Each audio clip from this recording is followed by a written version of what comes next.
Pemirsa, semua orang pastinya ingin memiliki masa depan yang nyaman dan juga terjamin. Ada 3 hal yang dapat Anda lakukan agar masa depan dapat terjamin. Bersama saya Chandra Dewi, Anda kembali menyaksikan Cerdas 5 Menit. Bersama saya telah hadir Bapak Legowo Kusumonegoro, Presiden Direktur dari PT Manulife Asset Management Indonesia. Pak Legowo, selamat pagi. Terima kasih kehadirannya, Pak. Selamat pagi. Langsung saja, Pak, apa memang bisa kita menjamin masa depan kita maupun keluarga, Pak? Menjamin pasti tidak bisa, tapi kita bisa mempersiapkan masa depan kita sendiri dan masa depan keluarga kita. Bagaimana caranya? Caranya mudah, cukup ingat 3I. 3I, apa itu 3I, Pak? 3I itu adalah insaf, irit, dan invest. Insaf, irit, dan invest. Betul. Kita bahas satu persatu. Boleh. Barangkali ya Pak ya, mengapa kita harus insaf, Pak? Apa itu insaf yang Insaf dimaksud? ada yang paling sulit. Jadi insaf adalah sadar atau memahami sebetulnya apa pentingnya kita memikirkan masa depan. Nah, biasanya orang cenderung untuk gimana nanti, ya, tidak mau memikirkan masa depan. Padahal itu yang paling penting. Insaf, kita harus sadar contohnya bahwa harga itu semakin tinggi.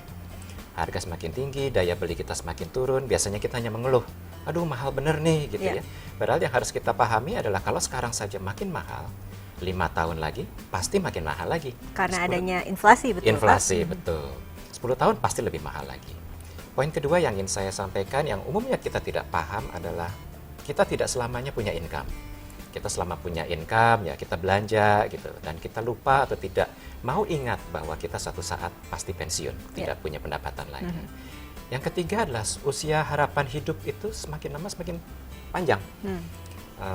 Kalau dahulu 30 tahun yang lalu rata-rata usia harapan hidup itu 60 tahun, sekarang 75 tahun.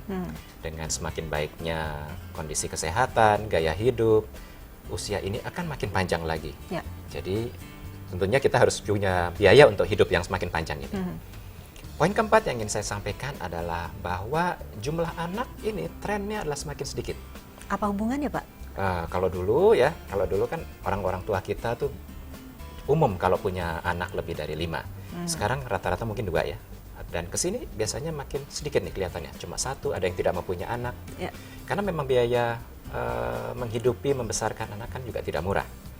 Namun yang kita lupa adalah bahwa kalau kita anaknya sedikit, maka waktu kita tua nanti dan kita butuh uang atau butuh bantuan, yang membantu kita juga semakin sedikit. Anak kita sedikit kan? Ya, betul. Yang juga kekeliruan yang biasanya kita lakukan adalah kita menganggap bahwa dengan mempersiapkan uang hanya di deposito atau tabungan yang kita peruntukkan untuk masa depan, itu dianggap sudah cukup. Padahal sebenarnya tidak cukup. Deposito saja tidak cukup, tabungan saja tidak cukup, ya Pak ya? Karena tadi kemungkinan kalah dengan inflasi. Oke, kalau kita sudah menyadari, kita sudah insaf nih Pak ya. Betul. Apa memang kita harus melakukan yang namanya irit? Karena irit itu kesannya tidak menikmati hidup, Pak. Bagaimana nih Pak Legowo? Sebetulnya setelah insaf itu yang paling sulit adalah kita harusnya melakukan. Udah sadar, jangan cuma teori dong, harus kita praktekkan. Nah, praktekkan ini yang persepsi yang salah adalah biasanya kita mau investasi kalau sudah punya uang. Padahal dengan kita irit saja, sebetulnya kita bisa mengalokasikan uang yang sudah ada untuk kemudian kita investasikan untuk masa depan. Jadi dengan irit dan invest sebetulnya tidak perlu menyulitkan hidup. Karena irit itu sebetulnya bukan pelit dan bukannya tidak boleh belanja. Kita hanya harus sadar bahwa kalau kita kebanyakan belanja sekarang, maka porsi yang untuk masa depan semakin berkurang. Oke, jadi kembali ke prioritas sebetulnya prioritas. ya Pak ya. Jadi irit tuh ya mengurangi pengeluaran yang tidak perlu lah, kira-kira gitu. Oke. Lalu ya kita investasikan. Investasi yang pastinya nih, barangkali tidak ada yang pasti ya Pak, tapi paling tidak bisa menjamin masa depan kita. Investasi yang seperti apa sih? Investasi sebetulnya banyak pilihannya. Kita harus jeli-jeli memilih tentunya. Kita harus pilih yang aman, kita harus yang sreg, yang sesuai dengan hati nurani kita. Dan yang harus kita cari adalah investasi yang mampu mengalahkan tadi inflasi.